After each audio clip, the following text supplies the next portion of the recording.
I'll read back a little bit here.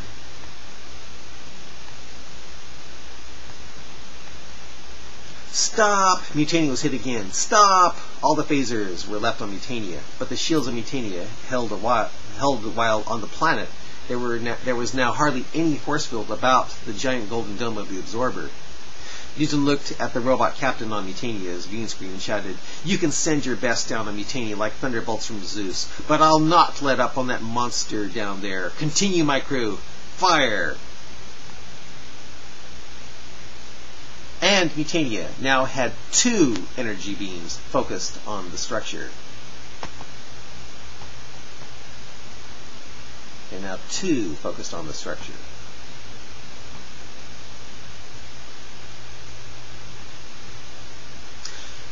They were now far more powerful than the one that was in the beginning of the attack on the dome. For Newtin had Mutania's shields changed to absorb the energy of the attacking fleet to increase the power of Mutania's weapons. The creation of 2 beams bearing down on the Golden Dome startled everyone, including the robot that ordered the attack on Mutania. Down in the desert, the dome was no longer golden, but red. It then became orange, then yellow, then white, then it started caving in. It suddenly exploded like an H-bomb. When the dust cleared, Mutania was still there, floating in the sky, shaken badly. But where was Bob? Newtin and crew wondered if the destruction of its house had taken it with it. They all cringed for the faithful. On the bridge of the Federation starship, the captain looked sad for some reason. Apparently, when the robot failed at something, it was supposed to look very depressed. On Mutania, Jeff Long pointed out excitedly, "Newtin, look! There he is!" On the viewing screen,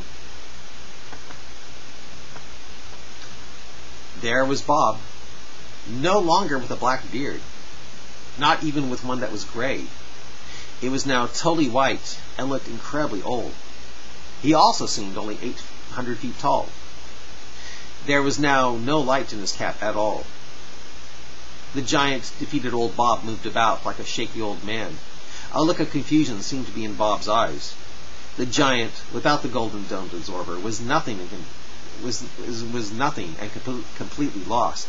Still, out of what seemed to be habit, it turned toward the ruins, prostrated itself one final time in a vain attempt to grab sustenance with its patootie high in the air. It now looked ancient, taking on the look of desert sand.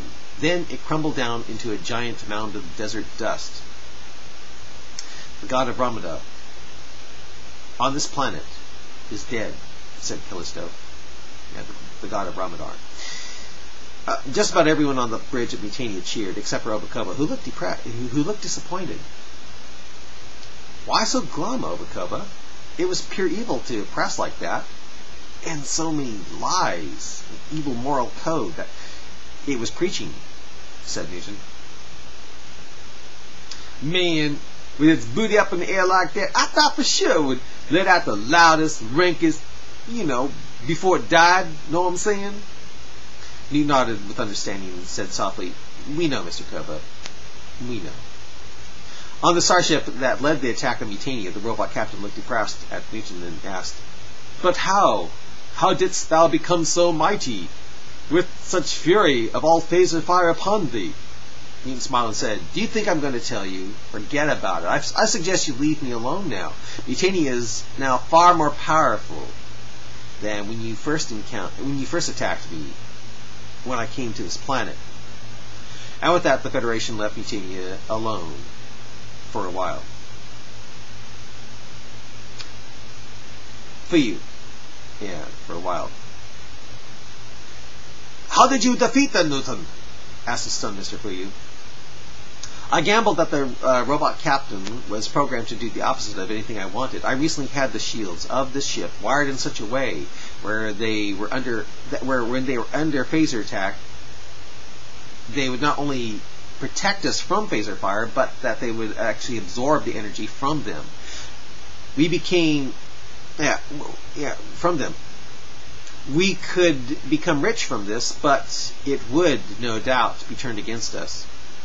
Although that idiot robot didn't want us attacking that creep down there, it was actually the energy from his weapons that increased ours to not only make one powerful energy beam burst onto that golden dome, but two. So, it was actually the Federation that destroyed this monster. A day later, Newton appeared on the planet.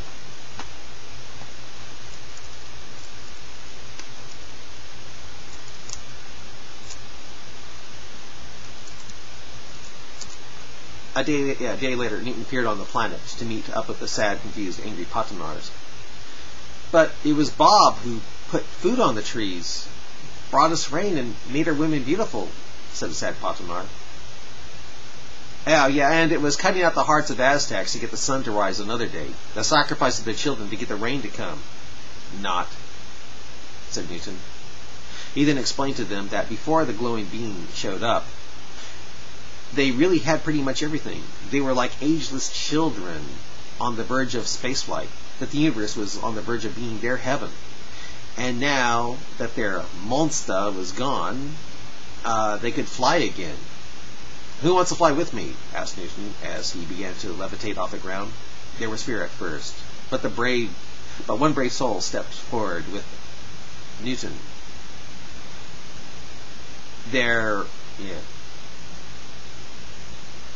Stepped forward with Newton to take flight, followed by another and another. It wasn't long before thousands of Patanars were flying around in the late afternoon sky with Newton.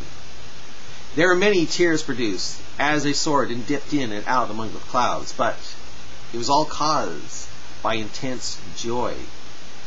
And it wasn't long after that, whatever violent anger they had toward Newton turned into incredible love for him, for he had certainly set them free. Patamar was quite the heavenly planet once again. After that, Mutania left the planet. As it traveled on, the crew jammed on their musical instruments, seeing if they could fulfill their dreams, and end their nightmare, which was the evil robot race of Industro. And that's the end of that. Bye.